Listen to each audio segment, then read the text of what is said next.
日本の皆さん、韓国人と結婚したら大変です。なんでかって、韓国の家族文化は日本と真逆だからです。あなたの年収、職場、生活習慣、全部文句言われるかもしれません。僕は韓国で19年、日本で9年生活して、その違いを見てきました。さらに日韓夫婦として実際に体験しています。日本の家族における当たり前、全部破壊されます。今日は5つ話します。1つ目、距離が近すぎる。2つ目、はっきり言いすぎる。3つ目、上限が多すぎる。4つ目、家族行事が多すぎる。5つ目、愛情表現が濃すぎるって話です。順番に行きます。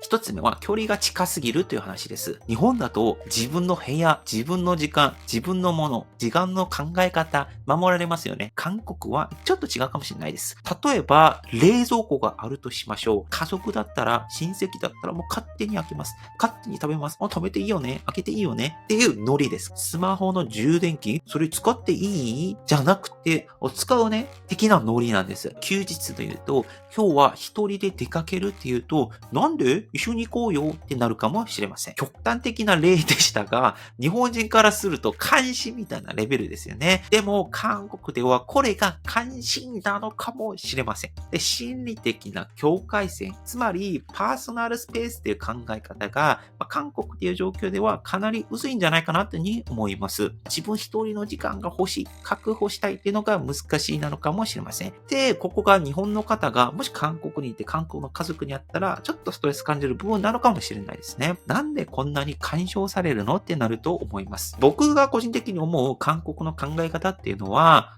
連帯、一緒に生きる、同じ船に乗っている的な考え方なのかなと思っています。例えば病気かかった時に、韓国はもうみんな家族が動いてきて、ご飯持ってきてくれるとか、もう病院連れて行くだったりとか、もう自分の仕事帰るね、みたいな、調整するね、的な考え方だったりとか、失業したら、実家に戻ってこいよ、家族が生活支えるよ、みたいな、そういった連帯感っていうのが、日頃あって、そういった副作用というんですかね、パーソナルスペースがないみたいな考え方なのかもしれないです。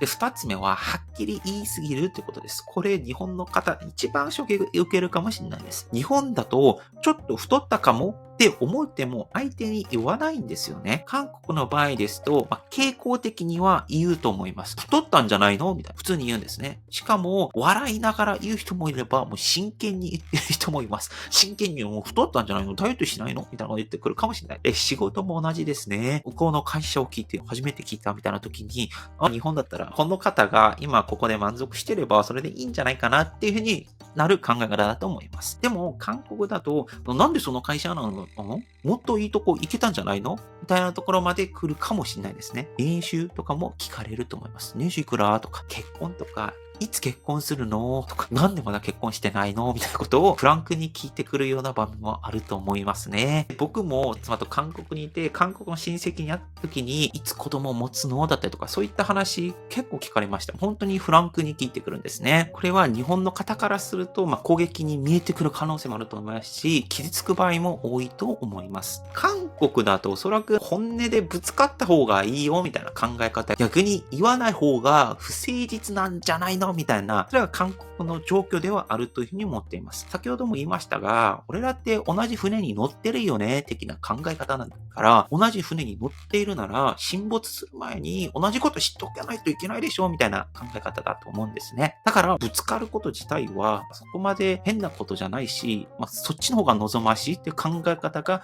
韓国にはあるというふうに思います。なので、この、根本的に違うってことを理解する必要があると思うんですね。だから、この、切り替えが大事なのかもしれないです。で、3つ目は、助言が多すぎるってことですね。これ、韓国語でチャンソリと言います。簡単に言うと、細かすぎる説教プラスアドバイスですね。これ、韓国だと、傾向的には日本より多いと思います。例えば、朝起きたら、昨日何時に寝たのとか、もっと早く寝なよだったりとか、ご飯食べたら、それ少なすぎる、もっと食べなさい。多かったら、食べすぎるだろ。ダイエットしなさいみたいなこと、チャンスレとしてあると思うんですね。これは、韓国人の感覚だと愛情だと思うんですかね。でも、日本人からすると、勝手に物事言ってくるなって感じですよね。例えば、社会人になったら、日本の家族で言うと、あなたの人生だし、あなたは独立したんで、ちゃんと生きなさいね。それ以上言わないんですね。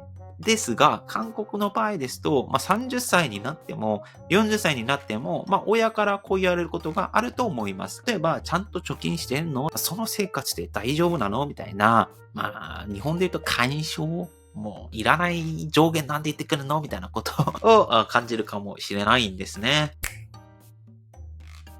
で、4つ目は家族行事が多すぎるってことです。韓国は年に1回ぐらいは、親戚全部合わせても2、30人が1つの家に集まるってことがあると思います。そしてこれは家庭によっては強制参加になってるっていう場合もあります。日本だとそのように親戚全員集まってワイワイ的な感じは珍しいと思いますが、もう韓国ではそれを1年に1回はやる。多いところだと2、3回、4回までやってる場合もありますね。これ何が大変かっていうと、まず親戚多いところだと2、30人集まります。例えばその中で女性だったとすると、今まだ韓国女性が料理を作るっていう文化が残ってるから、2、30人分の料理を作ることになるんですね。チヂミ焼いたりとか肉切ったりとか、数時間立ちっぱなしで料理配膳片付け食べて終わったらまた片付けしますよね。で、さらに男性だったとしたら、仕事どう？年収は？大学は？結婚は？来ますね。こういうとこは先ほど言いましたが、年に4、5回やりますね。これでね、合わない日本の方はかなり苦しむと思うんですね。だって日本だと連休はなんか旅行行ったりとか自分好きなことやるだと思うんですが、それを韓国だと家族みんな会いに行ってしんどいことやれたりするとやむんじゃないですか。大変ですね。もちろん親戚幅広く知ってるとそれネットワークになって、例えば仕事だったりとか、困った時に手伝ってくれるってこととして、セーフティネットとして感じるかもしれないですね。結束力もある一方で、合わない人は本当に地獄を見るってことはあると思います。で、5つ目はですね、愛情表現が濃すぎるなのかもしれません。まず言葉ですが、サランヘっていう言葉あります。これ、愛してるっていう言葉なんです。親子で、普通に日常会話でも出てきます。そして、スキンシップとか、ハグとか、肩組みだったりとか、手を触るだったりとか、日本で、そこまでやるのだったり、なんでなんですかみたいなことを感じるだと思うんですが、韓国だとバンバンやってるんですね。さらに、SNS とかでも家族写真バンバン上げてます。うちの家族大好き、サランヘみたいな形で、家族写真撮って、それ SNS で上げるんですね。それを日本の皆様から見たら、いやいや、プライバシーあるんだろうだったりとか、なんで勝手にあげるのってなりますよね。だから、ドライな関係っていうのは、親戚関係、家庭の中だとかなり難しいですよね。距離を取るってことは、切りたいのっていう見られる場合もあるから、それ日本の方からすると本当に困りますよね。日本の方が韓国行って、そういった家族文化に、合ってしまうと、もう本当に合わない方は日本に帰りたいっていう方も多分いると思います。いると思うぐらい、そういう韓国人と家族になって、韓国の家族文化をこなすってことは、よく考える必要があるというふうに思うんですね。最近日韓カップルとか日韓夫婦とか、そのなろうとする方々、とても多いと思いますし、僕個人的にはそれすごくいいことなんだと思いますが、そういう、文化の違い、考え方の違いをよく理解していないままで、急にやろうとすると、その後かなり地獄を見る確率高まると思いますので、事前によく知っておく、もしくは理解しようとするってことは大事だと思っています。日本の方にはあまりにも理解しづらい、韓国の家族文化なんだと思います。なぜそうなったのかという個人的な考えを最終的に述べて終わりにしたいと思います。一言で言うと、私たち文化だったと思うんですね。韓国戦後に短期間で成長していて、30年間ぐらいでも圧縮して成長している。そうすると、小さい頃は同じレベルで貧しかったのに、